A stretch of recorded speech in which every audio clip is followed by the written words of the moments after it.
Poppy SSC English second paper, এই বইটি থেকে ট্যাগ কোশ্চেনের সমাধান করা হচ্ছে। তো 51 বা 51 নাম্বারে 5টি ট্যাগের সমাধান করতে হবে।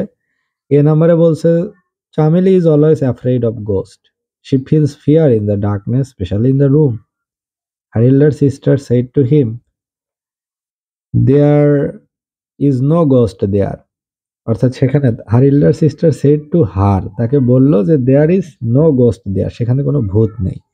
তাহলে সেখানে কোনো ভূত নেই, তার মানে সেখানে কোনো ভূত আছে কি, এভাবে ট্যাগ করতে হবে। তাহলে ইজ দেয়ার। বি নাম্বারে বলছে Shafiq feels hot in the room, শফিকের ঘরে গরম লাগে। It occurs due to frequent load shedding, এর কারণ অত্যন্ত বিদ্যুৎ বিভ্রাট, সেজন্য কারেন্ট থাকে না, ফ্যান ঘোরে না, এই জন্য শফিকের গরম লাগে। He said to his younger brother, সে তার ছোট ভাইকে বলল প্লিজ ওপেন দ্য উইন্ডো, জানালা একটু খুলে দাও। তাহলে এটা একটা ইম্পারেটিভ সেন্টেন্স, এটা ট্যাগ হবে উইল ইউ অথবা হতে পারে ওন্ট ইউ।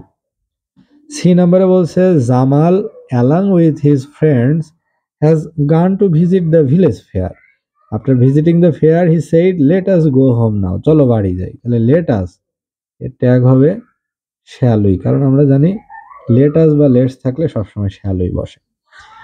ডি নাম্বারে বলছে corruption is nowadays a very common phenomenon in our country, বর্তমানে দুর্নীতি আমাদের দেশের একটি নিত্য নৈমিত্তিক ঘটনা। Bribery, misuse of power, nepotism, avarice for wealth and social condition are the roots of corruption. দুর্নীতির পেছনে দায়ী হলো ঘুষ গ্রহণ, ক্ষমতার অপব্যবহার, স্বজনপ্রীতি, ধন সম্পদের প্রতি তীব্র আকাঙ্ক্ষা ইত্যাদি। তাহলে এটার ট্যাগ হবে এগুলো নয় কি, তাহলে আরেন্ট দে।